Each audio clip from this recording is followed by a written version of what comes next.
On today's edition of Judge Junior. You see, he has a short temper, and he's. Well, I wasn't doing anything Are you illegal. okay, Mr. Hughes? You need to take a deep breath No, for no, a no. second? I'm all right. I'm just very frustrated with. You see, my property was destroyed. And later, When you realized you had the wrong Jaden, and you went back and dropped off the wrong Jaden, you did pick up the right Jaden. Yes, I mean, and how could you tell it was him? Judge Junior is the people's judge. He's fair. Does that make sense to you? Yes, it does. And I apologize for the issue that happened. He's honest. He said, she said, she It said, is he a said. he said, she said situation. Let's stop right there. He's also a no-nonsense judge. I want facts. All rise. It's now time to enter the courtroom of Judge Junior, the people's judge. The plaintiff, Corey Hughes, is suing the defendant, Julian Helton, in the amount of $2,275 because he claims the defendant damaged his drone by shooting it down with a water hose. The defendant claims the plaintiff's drone was flying over his yard, which was an invasion of his privacy, and it deserved to be shot down. It's time for the hot seat. I'm here today because my neighbor thinks he can get away with anything. I'm not going to be bullied. He's going to pay for my drone. You don't bother me, I don't bother you. This kid bothered me, and he got what he deserved. I'm not responsible for destroying his little toy. All rise. Please remain standing and come to order. This court is now in session with the Honorable Judge Stephen Monero, Jr. presiding. All right, attack of the drones. Deputy Brown, so we have today. Mr. Hughes, you are suing the defendant, Mr. Helton, for allegedly shooting down your drone. Tell me about this. Well, sir, I'm a photographer, videographer for a living. I recently purchased a new piece of equipment, a drone with a camera attachment. While I was testing it, I had a verbal conflict with my neighbor. You had a verbal conflict by testing it. Yes, sir. He felt that the drone invaded his personal space. I informed him first that in this initial instance, I was not using the camera yet, and that under FAA regulations, I am permitted to use the drone if I'm outside of 25 feet of any people or buildings. Yeah, did it invade his personal space? No, sir. I was well within my rights, out 25 feet distance. You may have been within the FAA, but I'm just curious, did you invade his personal space? Your Honor, I asked him. Mr. Helton, we'll get there. No, sir. I believe that he is a bit paranoid. I was surveying the neighborhood as a whole. You believe he's paranoid? Why do you have that belief? Well, sir, he has a short temper, and he seems to be overly obsessed with what I'm doing with my drone, which frankly has very little to do with him. So short-temperedness equals paranoia? Well, sir, I think that there's more to it than that, but you see, he has a short temper, and he's. Well, I wasn't doing anything Are you illegal. okay, Mr. Hughes? You need to take a deep breath No, for no, a no. second? I'm all right. I'm just very frustrated with. You see, my property was destroyed. Ah. I feel that the defendant has had a number of instances over my time living as his neighbor where he has overreacted, and he has been overly protective of his space, even though I have done nothing to invade it. Let's stop right there, Mr. Hughes. Mr. Helton, are you overreactive? Your Honor, first of all, I'm sorry that you even have to hear this case because it's just stupid that Well, it came don't be to this. sorry, and I'll be the judge of whether it's stupid or Okay. not. But go ahead and look at me. I asked the defendant, the plaintiff here, I asked him, please, do not fly these drones over my yard. That's all How'd I you know asked we him. had a drone? Oh, he showed them to me. We're neighbors. We're not friends. We're neighbors. I'm into electronics like every other guy is for the most part. So when I saw them, I'm like, wow, good for you. Enjoy it. Please, you know me. I'm a private person. Keep it away from my property. That's all I ask. Keep it away from my property. 1 second, Mr. Helton. Mr. Hughes, did you have this conversation with the defendant where he told you to keep it away from his property? Yes, sir. But you intended to not follow through with that? Well, I informed him, as I've said, that I was well within my legal right. And again, I was not focused on his property in particular, but rather the neighborhood as a whole. I was trying to take video for realtors to show a sense of community, perhaps boost the resale value of my home, his home, everyone else in the neighborhood. So, Mr. Hughes, when he told you that he was still going to fly over your property, what happened next? I shot the drone out of the sky with a water hose, a power washer. So you shot the drone down. Your Honor, I'm a bodyguard. I assess threats. I felt that that was a threat to myself, to my family, to my neighborhood. But you weren't on duty at the time. Your Honor, I assess threats. So you're a bodyguard even off the clock. That's what I do. That sounds more like a vigilante, sir. No, Your Honor, I can. There only was say no that body to guard, there was just a drone in the air. I felt there was a threat to my house, to my family, to my space, to my neighborhood. I don't know what. Why what a threat, Mr. Helton? Was there like pistol BB guns on this camera drone? I don't understand. You'd never know this day and age. You don't know what is being used on the internet. You don't know what is being So you used. were concerned about the camera operating On the drone, yes. flying Bad through your enough he house. had the drone the first day, but when he got the camera the second day and then flew it again over my property, it's like that's as if putting it in your face and, not only am I going to fly it, but I'm going to take pictures of your property too, and that's what I felt like. Now, FAA regulation does say within 25 feet he does have the right to do this, but I will ask you, Mr. Hughes, when your neighbor, the defendant, told you that he did not want it flying over his property, why didn't you go to a local park, some other area space where you maybe would not be potentially harassing your neighbor? I didn't feel that I would be getting as useful material in a public place or a park. Like I said, I'm in contact with a number of realtors in the area who would like to commission me to take shots of residential neighborhoods specifically. So they'd like to commission you, but they haven't commissioned you yet. Well, no, sir. I'd need to submit a sample before they would be willing to sign a contract or anything like that. Well, let me ask you this. You live in an area where I'm sure there's other neighborhoods, other houses, other real estate. Sure. So why not go to a place where someone already has asked you not to shoot around their area? Well, it wasn't just the defendant's house that I was shooting. I was shooting the neighborhood as a whole. And if I may, I think that the threat that he is referring to is actually more specific to him and the plants that he has growing in his backyard. What plants? Hydrangeas? No, sir, they're a certain leafy plant. Coming up on Judge Junior. Mr. Helton, are you growing marijuana in your backyard? Once again, Your Honor, all I do is assess threats. So are you, what in I this do. assessment, does that equal growing marijuana? And later, I yelled out Jaden, and this boy came running out of he had a hat on, he came running up to me. Mr. Parnell, are you nearsighted or farsighted? closed captioning provided by. This is Judge Junior. We're back with the case of Corey Hughes, who is suing Julian Helton over a damaged drone. Mr. Helton feels his privacy was violated, and that's why he fired at the drone with a power washer. They're a certain leafy plant. I don't claim to be a herbologist. I think he's growing marijuana. Ah. Mr. Helton, are you growing marijuana in your backyard? Once again, Your Honor, all I do is assess threats. So are you, that's in what I this do. assessment, does that equal growing marijuana? I grow plants in my backyard. I grow all sorts of different herbs in my backyard. Do you grow marijuana? I assess threats. Okay, so do you grow marijuana in your backyard? Your Honor, yes, okay, yes, I have a legal medical document that allows me to grow up to 12 plants. And that's fine, you're not on trial for growing marijuana or not. So yes, I grow marijuana. I have my 12 plants in my backyard. So if Has it's nothing to- legal and you have your script, as they say, what's the harm in the plaintiff showing through video that this is illegal activity going on in your house? He invaded my privacy after I asked him nicely not to, as if to shove it in my face. So I shot the drone down with water. I didn't realize that it was going to come to this. This is too much already. Mr. Helton, has he invaded your privacy before? No, No. nope. This is the first time. This is the first time. So maybe what he says about the short temper and the fuse just has Does it some look like I have a legitimacy. short temper to you? It looks like you do have a short temper to me, yes. Mr. Hughes, do you have any evidence? Yes, sir. So there are 2 receipts for the drone and the camera attachment. I have multiple copies of these receipts as I intend to include them in my tax returns. Once again, this is necessary equipment for my career. Now, necessary for your career again. No one's commissioned you to do anything yet, so you're getting a little overzealous potentially by saying it's necessary for your career. I'm pursuing the opportunities that are available to me. You're pursuing opportunities that may become available to you. Well, yes, but they'll only become available if I do, in fact, pursue them. Understood. Again, I want to make it clear. This is your neighbor.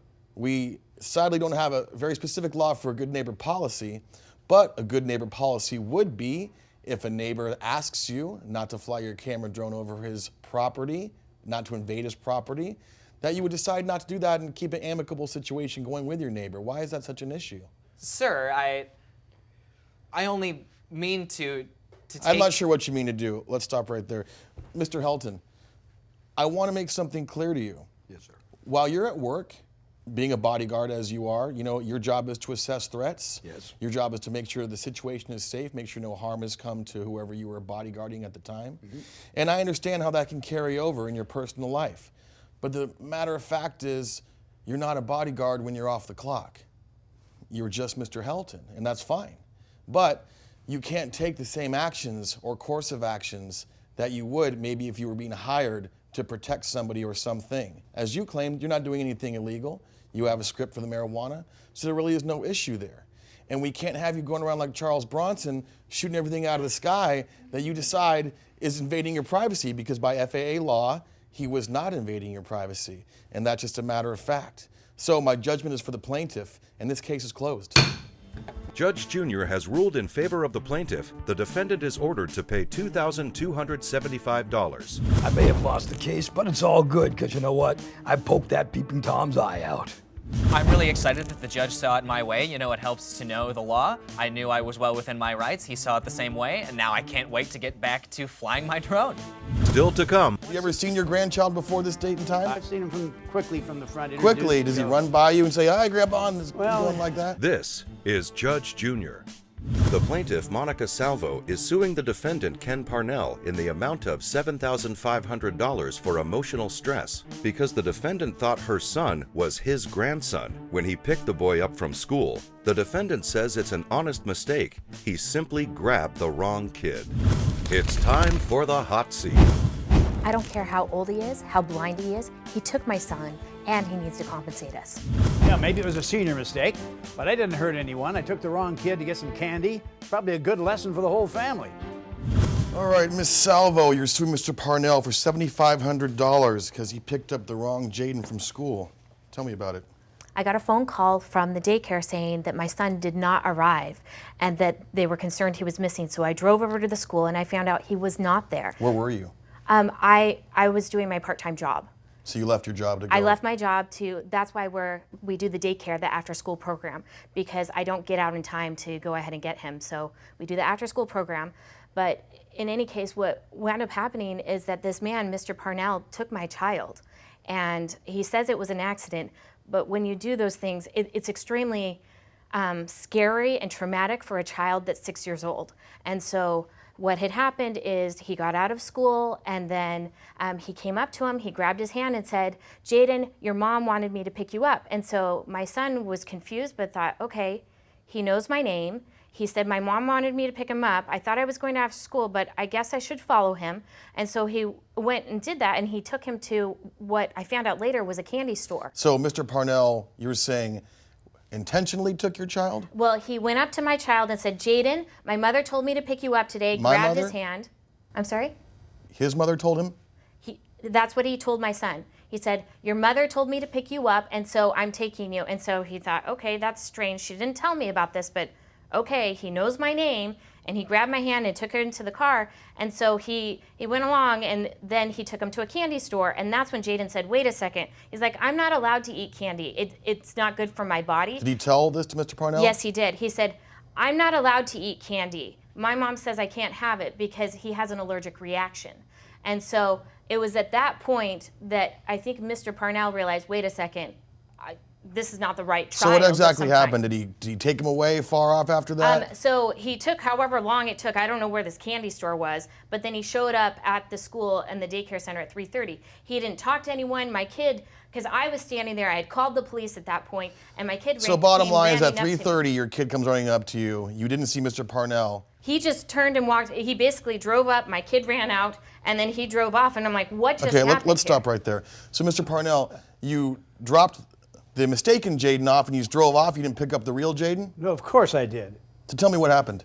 Well, I'm reconciling with my family. I've lived out of the country for about 30 years, and I'm trying to get to know them better. Mr. Parnell, why were you away from your family for 30 years? I was in Spain following my dream. I was a pebble artist, sir. Pebble artist, what is that? Well, it's an art form that's kind of rare where you use pebbles to make statues and pictures. That was my dream, and I followed my dream. You followed your dream, That's right. but you couldn't follow the right Jaden home. Since both of my relatives work, my son and his wife both work, they asked me would I, in an emergency situation, go get Jaden at school? I get to the school, I see a bunch of kids playing, I yell the name Jaden out. Now, how many Jadens there are, I don't know. But Don't you know about your Jaden and how he looks? well, I know him, but he's a 6-year-old, and I have only met him once or twice, and a lot of the children look the same. And A lot of children look the same, so you can differentiate between a male child and a female child, correct? Coming up on Judge Junior. Only told me he made me I had to eat the candy. I had to Go follow ahead him, and and take so a I was deep breath. worried. This is okay. He's Yeah. fine now. You're watching Judge Junior. We're back with the case of Monica Salvo, who was suing Ken Parnell because he picked up the wrong kid from school, and it just happened to be her son. How hard is it to distinguish your child from another child? Well, I yelled out Jaden, and this boy came running out of he had a hat on, he came running up to me. Mr. Parnell, are you nearsighted or farsighted? Well, I used my glasses for driving. So you can't see far away. Right. So when the wrong Jaden came up close to you, you didn't notice it wasn't your Jaden? Well, he was wearing a hat, and to be honest with you, I don't know my grandson that well, and he came with me. I did make a mistake, and he got in the car, and he wouldn't talk to me. When you got in the car, did you put your glasses on to drive? I did. Okay, and when did you speak to this other Jaden? I tried to. You tried to, what happened to your throat? I spoke, the child did not answer, sir. I think he was a mute. Okay, what did you ask him? Because he's not a mute. You know, what's going on? What are you studying? What are you doing? You know, basic questions you'd ask the child. And we went just a few blocks to a candy store, and I let him buy a bag of candy. He filled it up. This whole time you're not recognizing this is not your grandchild. Right, but Have you once- ever seen your grandchild before this date and time? I have seen him, yes. Just from the backside, I guess? No, I've seen him quickly from the front. Quickly, does he run by you and say, "Hi, Grandpa," and just keep Well, going like that? he's not a good, very fast runner, I guess. Well, I'm just worried about your eyesight and the fact that you can't recognize your grandson from another child. This is very disturbing. I agree it was a mistake. I've agreed all along it was an innocent mistake. But he wouldn't speak to me until the candy issue came up, and he was worried about eating the candy, and I finally figured out I had the wrong Jaden. Okay, I'm worried about a few things. Let's stop right there. All right. So tell me about this trauma that you're saying was experienced by your son from getting some candy. So my son went through this. So first of all, he doesn't eat candy. He has an allergic reaction. So I took him to the emergency room, made sure that he wanted to get checked out. The emergency room? Yes. What was wrong with him? Well, he had an allergic reaction to candy. Which he doesn't is? eat candy. So he gets hives. So he got hives. Yeah, and so the thing is, I had the medical bill from the urgent care. Has he gotten hives before from candy? Yeah, that's why he doesn't eat it. Now, the other times he got hives, did you rush him to the emergency room? Well, initially, yes, and then once we found out what was going on, but I didn't know what was clearly going on because he wasn't speaking. He was so scared. And so I thought, okay, did something else happen that I don't know about? Do you have any evidence for the court today? I do. I have the emergency room visit. Okay, emergency room fees, immunization and vaccination, and pharmacy. $2,500 for hives, which again has happened before, and you knew this happened before. So you didn't really go for the hives. You said you went because you thought something else might be the matter. I didn't know, and I care about my child. I didn't want to have anything else. I didn't know what had happened because he only told me I had to eat the candy. I had to Go follow ahead him, and and take so a I was deep breath. worried. This is okay. He's Yeah. fine now. You're also asking for $5,000 for this trauma. In my mind, eating candy isn't very traumatic, but we'll stop right there. Mr. Parnell, when you realized you had the wrong Jaden, and you went back and dropped off the wrong Jaden, you did pick up the right Jaden. Yes, I mean, I and how could you tell it was him? Yes, so you many Jadens around, all looking the same. Well, that's true, but I called out his name, Jaden, which is an unusual name to begin with. He came to the car, and I asked him what his parents' names were. So this time you asked him what his parents' names That's were. correct, I did. I had made a mistake before. There's no doubt about that. But it isn't worth any money. It was a simple error. No harm came to them. In fact, they may have benefited from learning a lesson. The judge will give his ruling when we return. This is Judge Junior. All that really happened was for about 20 minutes, he went in with a very kind young gentleman and got some candy. I understand that. As a result, my son, he's very scared to even leave the house. He's scared of You strangers. probably He's have scared told of him it's not everything. safe to leave the house. No, that is not true. And so that's why, when he was so traumatized by this older gentleman, that's why I took him to the emergency Here's room. what is true, and Miss I said, Salvo. what can I do Here's what is so true, he Miss can Salvo. feel safe? You seem traumatized by this event. So I'm sure that's why the child is also traumatized. Mr. Parnell, Yes, sir. keep Yes, your sir. glasses on at all times from now on, and make sure you get the right grandchild. This Yes, Your case is dismissed. Thank you, Your Honor. Judge Jr. has ruled in favor of the defendant. The plaintiff's claim is denied. Clearly, Mr. Parnell doesn't care about children and doesn't care if he picks up a child that's not his. And he obviously doesn't care about the emotional distress that he's given my son either. Well, obviously, I'm very happy about the decision.